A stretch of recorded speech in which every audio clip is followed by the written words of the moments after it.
যে কোনো জাতের ধানের জমিতে একটি ভুল করিলে ধানের উৎপাদন অর্ধেক কমে যাবে। ধানের বীজতলাতে সার কম দেওয়ার কারণে ধানের চারাগুলি হালকা এরকম হলুদ হয়ে গেছে।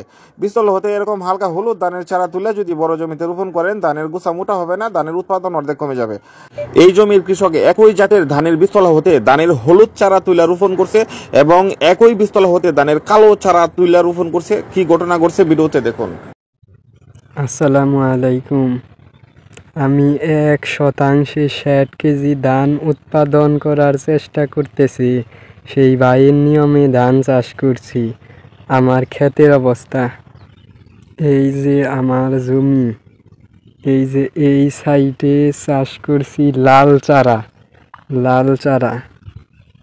আর ওই যে ওই সাইডে কালা চারা। এই যে আমার লাল চারার কাঠির সংখ্যা এই যে,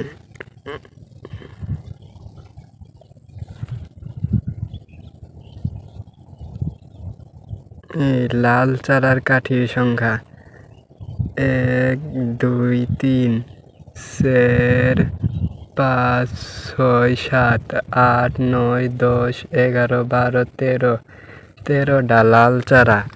এই যে আরো 1 2 3 4 5 6 7 8 9 10 11টা 11 আরো এই যে আরো 1 2 3 4 5 6 7 8 9 10 11 12টা। এই উরাক জমিতে একইভাবে একই নিয়মে একই সারি দেয়া হয়েছে। ওই পাশে লাল চারা আসালে এই পাশে এই যে কালা চারার কাঠির সংখ্যা কয়টা 1 2 3 4 5 6 7 8 9 10 11 12 13 14 15 16 17 18 19 20 21 22 23 24 25 26 27 28 29টা। এই চারা কালা চারা, এই চারার মধ্যে বীজতলায় সার দিয়ে চারা কালা বানাইছিলাম। আর ওই লাল চারার মধ্যে সার দিছিলাম না, যেভাবে প্রথমে ফালানো হয়েছিল ওইভাবেই আসাল। আর এই কালা চারায় সার দেওয়া হয়েছিল। এই কালা চারার কাঠির সংখ্যা বেশি, লাল চারার কাঠির সংখ্যা কম। এই লাল চারায় প্রায় সব চারাতেই 10টা 12টা এইরকম আছে লাল চারায়, কালা চারাই ভালো বেশি। যে কোনো জাতের ধানের জমিতে একটি ভুল করিলে ধানের উৎপাদন অর্ধেক কমে যাবে। ধানের বীজতলাতে সার কম দেওয়ার কারণে ধানের চারাগুলি হালকা এরকম হলুদ হয়ে গেছে। বীজতলা হতে এরকম হালকা হলুদ ধানের চারা তুলে যদি বড় জমিতে রোপণ করেন, ধানের গোছা মোটা হবে না, ধানের উৎপাদন অর্ধেক কমে যাবে। তাহলে অবশ্যই কি করবেন, ধানের বীজতলায় বেশি সার এবং গোবর দিয়ে ধানের বীজতলা তৈরি করবেন। ধানের বীজতলাতে হাল চাষ করার আগে প্রতি 1% বীজতলায় 2 কেজি ডিপি সার দিবেন, 1 কেজি লাল পটাশ সার দিবেন, 1 কেজি ইউরিয়া সার দিবেন এবং 1 কেজি জিপসাম সার দিবেন এবং বেশি করে গোবর দিবেন। সার এবং গোবর বেশি করে বীজতলায় আগে দিবেন, এরপরে বীজতলার মধ্যে হাল চাষ করবেন। তারপরে 4-5 দিন পরে বীজতলার মধ্যে মুইটি টেনে আপনারা বীজতলার মধ্যে ধান ফালাইবেন। তারপর বীজতলার মধ্যে ধান ফালানির 6 বা 7 দিনের মাথায় বীজতলায় পানি দিবেন এবং প্রতি শতাংশে আধা কেজি ইউরিয়া সার দিবেন। এভাবে 5 দিন পর প্রতি 1% বীজতলায় আধা কেজি করে ইউরিয়া সার দিবেন এবং পানি দিবেন। যতদিন ধানের চারা না উঠাবেন ততদিন পর্যন্ত প্রতি 1% বীজতলায় 5 দিন পর আধা কেজি করে ইউরিয়া সার দিবেন এবং আধা জমিতে বীজতলায় পানি দিবেন। ধানের চারা যত বেশি কালো হবে, ধানের গোছা তত বেশি মোটা হবে। গরমকালে 15 দিন বয়সী ধানের চারা তুলে রোপণ করবেন এবং শীতকালে 20-22 দিন বয়সী ধানের চারা তুলে রোপণ করবেন। ধান রোপণ করার সময় অবশ্যই ধানের পাতা কাটবেন ও ধান রোপণ করার সময় অবশ্যই ধানের পাতা কাটা এরপরে ধান রোপণ করবেন।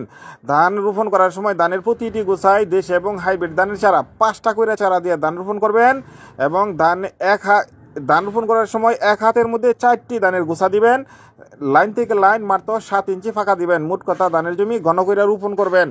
আপনারা যদি এভাবে ডাবল লাইনে ধান রোপণ করতে চান তাহলে জোড়া 2টি লাইনের মধ্যে 7 ইঞ্চি ফাঁকা দিবেন এবং বড় লাইনটার মধ্যে 9 ইঞ্চি ফাঁকা দিবেন।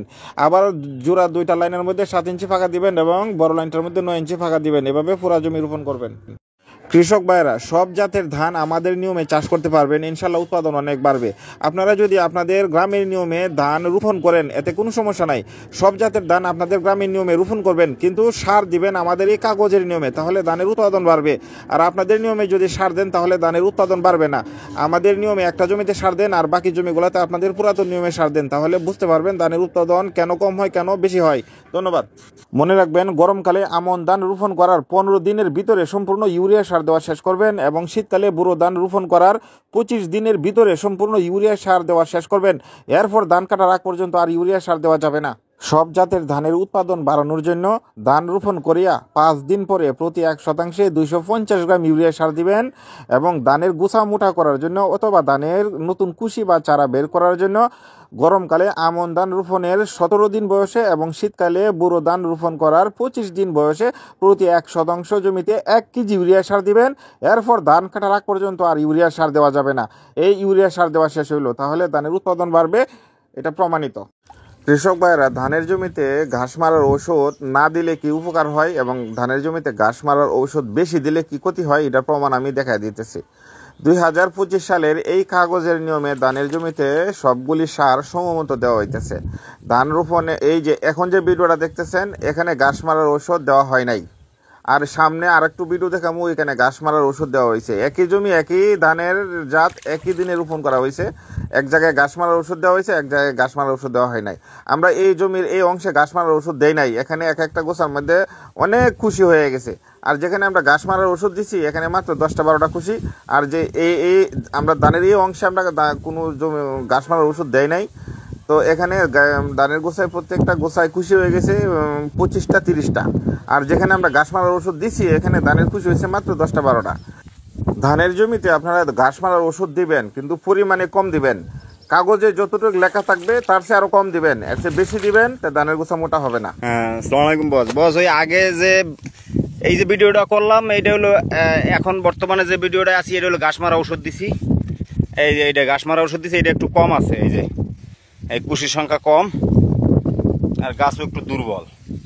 আর ওই আগে যে এটা দেখছেন ওইটা হলো বেশি, মানে ঘাস মারা ওষুধ দিই নাই, এইটাই ঘাস মারা ওষুধ দিছি, এই দুর্বল দেখছেন, এই দুর্বল। এতে সার 4-5 বার দেওয়া হয়ে গেছে ইউরিয়া, এই যে 4 থেকে 5 বার ইউরিয়া দেওয়া হয়ে গেছে। এটা কুশির সংখ্যা খুবই কম, তারপর গাছও দুর্বল। এই যে দেখেন এই গাছ দুর্বল।